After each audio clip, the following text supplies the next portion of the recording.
Oh, ayan. Ayan na, habang may oras pa. Kasi,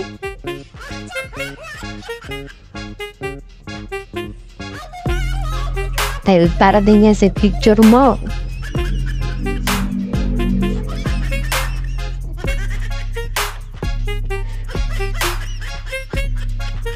Para yun sa pag-angat mo.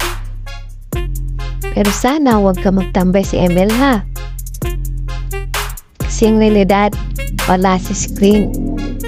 Wala din sa paligid. Ay nako, ay na maganap. Nakakapangod din, no? Sana lang ang talagang inisip mo. Minsan may isip mo, savage ka na pala. O yan guys, sige. Yan ang bahala dyan, ha? Ingat,